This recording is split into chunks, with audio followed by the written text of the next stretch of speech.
이 비디오에서 우리는 시간이 지남에 따라 인류에게 흥미를 느꼈던 거고 학적 미스터리를 보게 될 것입니다. 한번 유명한 실험 과학, 뛰어난 화학 및 방사능 연구원인 머리 큐리는 1903년에 물리학과 1911년에 화학에서 2개의 노벨상을 수상했습니다. 그러나 왜 노트북이 위험한 것으로 간주됩니까? 대답은 그들이 포함하는 지식에 있지 않습니다. 머리 큐리는 남편 피에어 큐리와 함께 방사성 요소 폴로늄 및 라디오를 발견하고 방사성 동위 원소를 분리하는 방법을 개발했습니다. 당시 과학자들은 방사선이 인체에 발생할 수 있는 손상을 알지 못했기 때문에 보호 조치를 취하지 않았습니다. 라디오 샘플을 주머니에 가져와 예방 조치 없이 보관하였다. 머리 큐리는 1934년 방사선에 노출되어 혈액질환인 비소 성빈혈의 희생자인 1934년에 사망했습니다. 그녀와 함께 일한 많은 과학자들도 백혈병이나 다른 방사선 관련 질병으로 사망했습니다. 큐리는 실험실에서 일하는 동안 상당한 복용량의 방사선을 받았으며 방사능이 되었습니다. 사망 후 그녀는 방사선을 차단하는 납관에 묻혔습니다. 노트북을 포함한 그들의 개인 소지품은 프랑스 국립도서관으로 옮겨졌으며 여전히 방사능이 높기 때문에 리드박스에 저장됩니다. 오늘날 머리 큐리의 노트북에 액세스하는 것은 복잡한 과정입니다. 책임에 대한 면제, 양식 및 허가를 얻으려면 서명해야 합니다. 원고의 시각화는 도서관의 다른 영역에서 멀리 떨어진 특별한 방에서 수행됩니다. 방문객들은 보호복과 선량계를 착용해야 합니다. 전문가들은 1년 내내 정기적으로 접촉하더라도 큐리 노트북과 함께 일하는 사람이 받는 최대 방사선 복용량은 시간당 약 10마리의 마이크로 10어라고 판단했습니다. 비교하기 위해 2시간의 고도에서 10km 비행기로 비행하면 사람을 비슷한 복용량에 노출시킵니다. 그러나 보호 소송이 없는 큐리의 노트북을 읽는 것은 여전히 매우 위험합니다. 원고 모험을 포함한 그의 개인 소지품은 1200년의 반경 222개 반수생으로 인해 약 1500년 동안 보호 없이 손낄 수 없는 상태로 남아있을 것입니다. 2번, 미래의 신비한 액세서리. 고고학자들은 현대 가방과 비슷한 물체를 나타내는 벽에 새겨진 것을 발견했습니다. 이 이미지 중 일부는 약 12,000년입니다. 가장 오래된 것은 터키에서 고비클리 티프 메걸리식 템페레 페어에서 발견되었으며 여기서 이상한 이미지는 오래된 성전의 기둥에 기록됩니다. 멕시코, 이라크 및 남아메리카에서도 비슷한 이유가 발견되어 고대 문명에 의해 그러한 대상의 사용 가능성에 대한 많은 의문이 제기됩니다. 이미지는 가방이나 지갑과 비슷하지만 전문가들은 오래된 유적지가 바구니를 나타냅니다. 어떤 사람들은 가방의 개념이 고대 문명에 의해 발명될 수 있다고 생각합니다. 최초의 현대 가방은 1841년 영국에서 사무엘 파킨슨, 세뮤엘 파워킨선에 의해 제작되었습니다. 문제는 고비클리 티프 사원이 기원전 9000년에 지어졌으며 건축업자들은 그런 액세서리를 거의 알지 못했다는 것입니다. 가방의 또 다른 고대 예는 약 5000년 전에 쓰여진 이집트 상형 문자에서 발견되었으며 신들은 번영을 상징하는 작고 정사각형 대상을 가지고 있습니다. 실제로 고고학자들은 고대 이집트인들이 사용하는 바구니와 도구 가방을 발견했지만 여전히 상형 문자가 나타내는 것을 확실하게 말할 수는 없습니다. 기원전 883년에서 859년 사이에 지어진 아시리아 궁전의 폐허 사이에서 이라크에서 비슷한 발견이 이루어졌으며 날개가 있는 천재가 가방으로 보이는 것을 들고 있는 천재가 나타납니다. 역사가 데이비드 미아노는 아칼루, 어프켈로 라고 불리는 이 인물들이 포트폴리오 대신 신성한 날짜의 손바닥으로 만든 물 입방체를 가지고 다니는 미성년 신들이라고 생각합니다. 이라크 조각과 비슷한 고대 큐브가 발견되었습니다. 멕시코에서도 톨테크 유적지 중에서도 비슷한 이유가 발견되었으며 거대 동상은 가방과 비슷한 물건을 가지고 있습니다. 이 조각상들은 그리스도 후에 약 750년경에 만들어졌습니다. 3번. 아티팩트를 능가합니다. 외래 유물은 우리의 역사에 대한 전통적인 이해에 맞지 않는 발견입니다. 그들 모두는 우리가 아는 것에 따라 땅의 장소와 층에서 발견됩니다. 가장 놀라운 것은 나이와 복잡성 수준을 감안할 때, 그러한 물체가 고급 기술이 없었을 때 단순히 생성할 수 없다는 것입니다. 공식 과학은 종종 이러한 발견을 위주로 간주하거나 단순히 무시합니다. 그러나 그들의 수는 계속 커지고 더 이상 무시할 수 없습니다. 중국에서 발견된 신비한 바이고 메탈 파이프를 예로 들어봅시다. 이 파이프는 지상에서 깊이 확장되어 호수의 은행에 도달합니다. 그들의 유물은 15만 년으로 추정됩니다. 철 및 기타 미네랄을 포함하는 파이프의 구성과 데이트 베풀 연구원. 어떤 사람들은 이것이 자연 과정의 결과라고 생각하지만 다른 사람들은 파이프가 고도로 발달된 문명의 흔적이거나 외계인에 의해 떠날 수 있다고 생각합니다. 또 다른 흥미로운 예는 나이가 3억 5천만 년을 초과하는 단조 손톱입니다. 이 손톱은 페일리어조익의 암석층에서 발견되었으며 이는 사람이나 야금이 없었던 시대입니다. 이와 같은 손톱이 어떻게 그런 고대 바위에 도달할 수 있었습니까? 일부 과학자들은 지각 과정을 제안하는 반면 다른 과학자들은 이전에 알려지지 않은 문명에 가능한 개입을 언급합니다. 화석화된 도구는 프라벤스에서도 발견되었으며 이는 사람들이나 오래된 나무에 의해 만들 수 있었습니다. 이것이 사실이라면 그러한 발견은 최초의 알려진 문명이 나타나기 훨씬 전에 목공 기술을 가진 지적인 존재의 존재를 나타낼 것입니다. 다른 발견은 훨씬 이상합니다. 예를 들어 남극 대륙에서는 델테인인 엔티너가 발견되었으며 처음에는 높은 테크 대상처럼 보였습니다. 그러나 나중에 그것은 해양 스폰지에 지나지 않는다는 것이 발견되었습니다. 이 오류에도 불구하고 사례는 설명할 수 없는 사람들과 직면할 때 얼마나 잘못될 수 있는지를 보여줍니다. 펠럭시 리버 포트프린츠는 또 다른 매혹적인 미스터리입니다. 거대한 인간은 공룡 발자국으로 발견되었습니다. 이 발견은 진화론에 따르면 공룡과 인간이 공존하지 않았기 때문에 지구상의 삶의 연대기에 대한 우리의 이해에 도전합니다. 고고 학적 이상의 다른 예로는 노아의 방주와 나파, 클레이 입상과 관련된 아라라트 산에 잘 알려진 이상은 나이가 불확실하다. 뛰어난 사례는 1924년 애리조나 주 그린바위 근처에서 발견된 30개의 리드 객체 모음인 투손의 유물입니다. 이 인공물에는 중세 상징을 불러일으키는 이미지 외에도 십자가, 검 및 기타 대상이 있습니다. 처음에는 그들이 1세기의 대서양을 건너는 고대 지중해 문명에 속한 것으로 여겨졌다. 그러나 많은 학자들은 그 후에 연구원들을 속이는 현대의 위조라고 결론 지었다. 어쨌든 이러한 각 유물은 과거에 대한 우리의 이해에 도전하고 새로운 이론과 연구에 대한 문을 열어줍니다. 아마도 우리의 이야기는 우리가 상상할 수 있는 것보다 더 놀랍고 신비롭습니다. 번호 4. 글로겔 테이블. 1924년의 클레이 정제는 프랑스의 작은 마을 글로제의 신비한 상징과 인물로 발견되었으며 이로 인해 과학계에서 격렬한 논쟁이 발생했습니다. 에이밀 프레이던이라는 젊은 농부가 발견한 이 인공물은 너무 특이해서 알려진 오래된 문명과 관련이 없었습니다. 태블릿에는 오래된 저술을 상기시키는 상징과 이미지가 포함되어 있지만 그 기원과 의미는 명확히 하지 않고 남아 있습니다. 일부 연구자들은 글로젤의 정제가 수천 년 전의 지역에서 개발된 잃어버린 문화의 증거가 될 수 있다는 가설을 제기했습니다. 또 다른 더 근본적인 이론은 정제가 외계 적개입의 흔적일 수 있지만 이와 관련하여 증거는 거의 없다고 제안한다. 그러나 정제의 진위는 여전히 의문의 여지가 있습니다.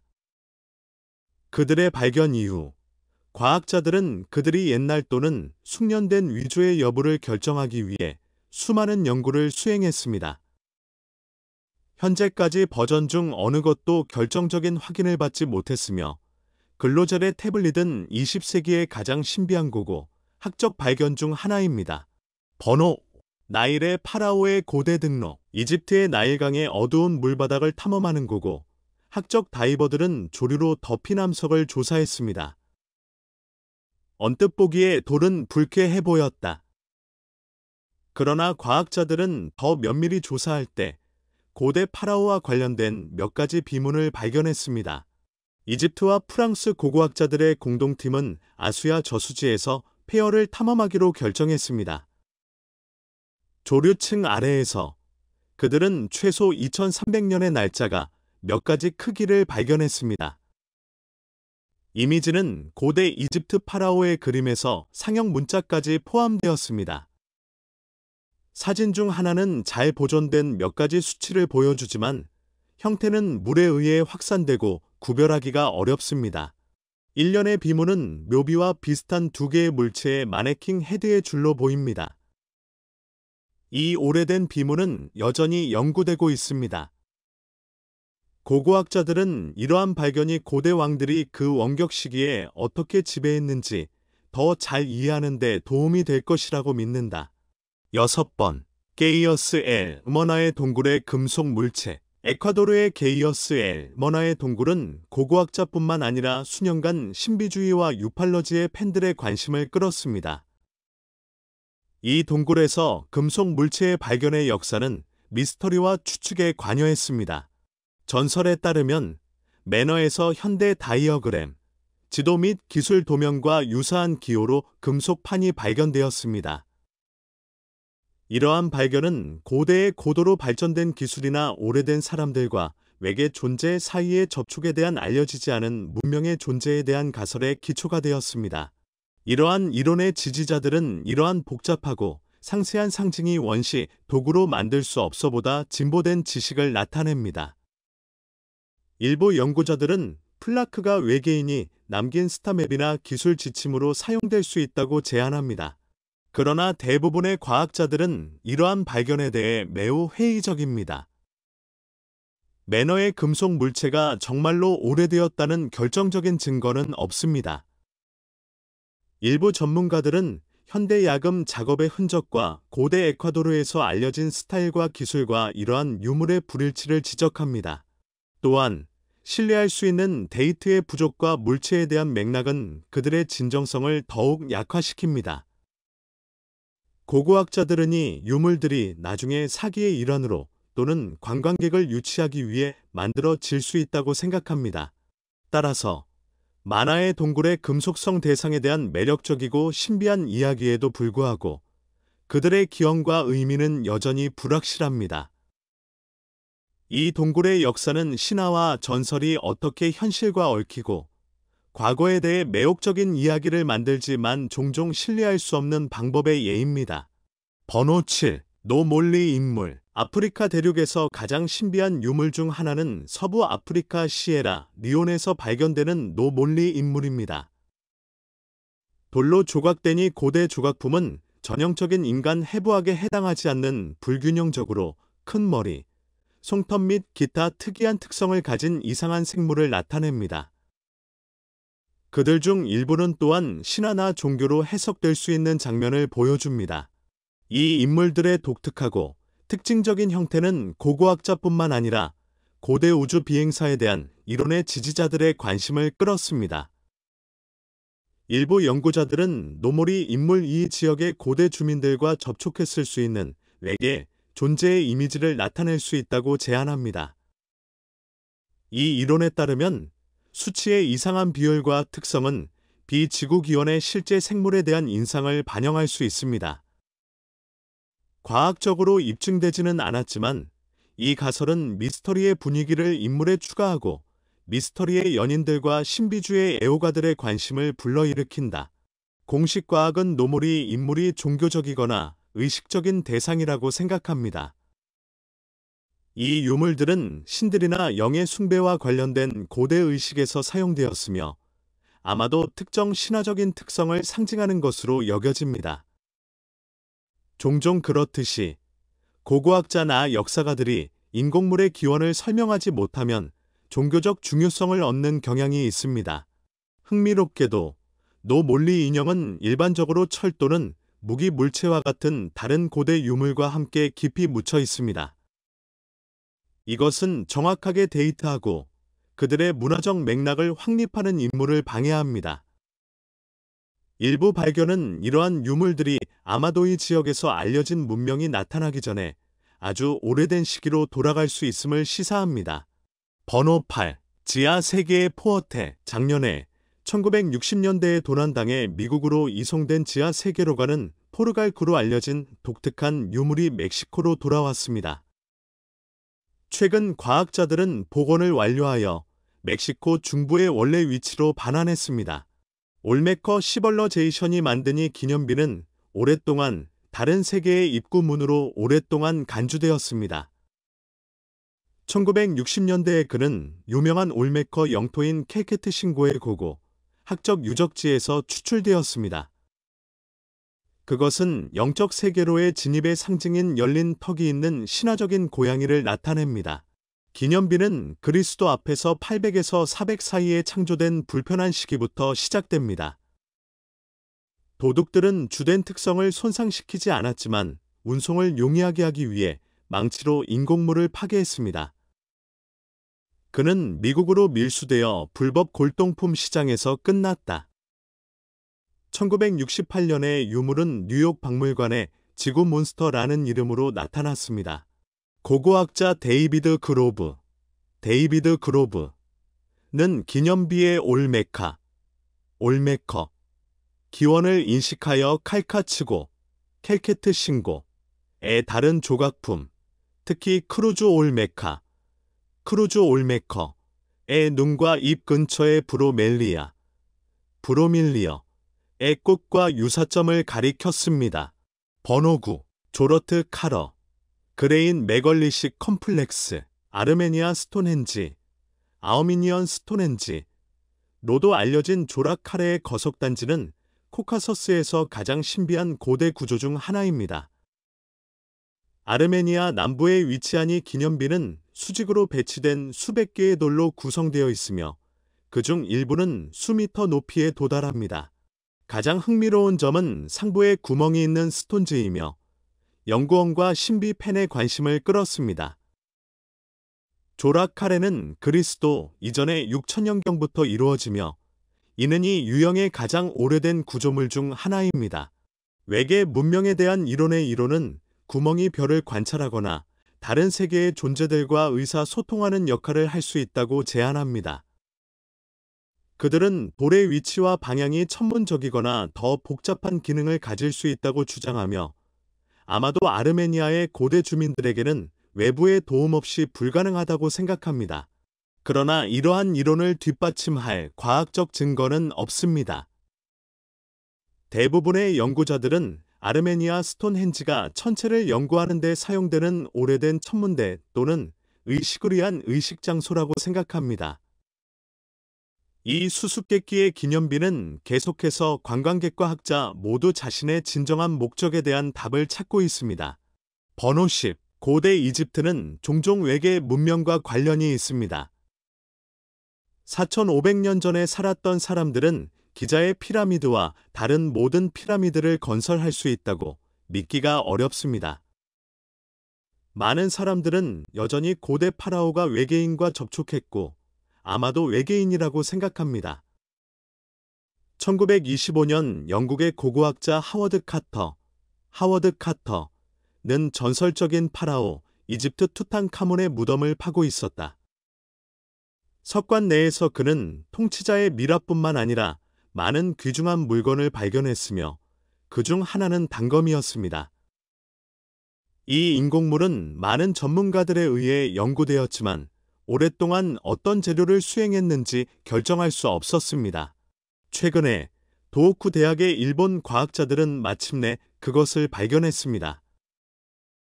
토트커만 대거가 2000년에 알렉산드리아 근처에서 발견된 커가 미티어와 동일한 요소를 포함하는 자료가 밝혀졌습니다. 단거문이 운석의 조각으로 만들어졌을 것입니다. 그러나 고대 이집트인들이 유성 소재로 무기를 만드는 기술을 알고 있는 방법은 여전히 미스터리입니다. 11번. 고대 마스크의 인간의 피.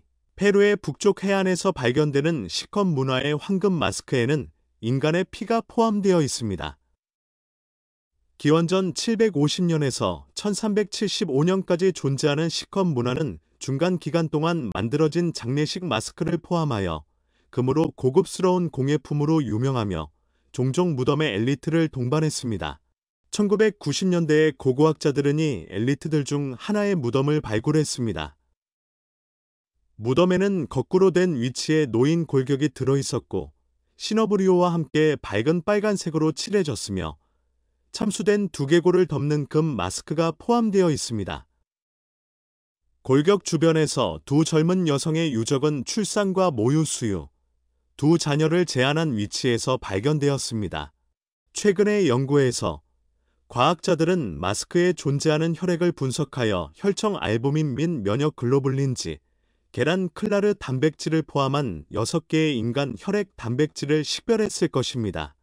연구원들은 혈액의 존재가 생명력을 상징했으며 고인의 아이디어와 관련이 있다고 생각합니다.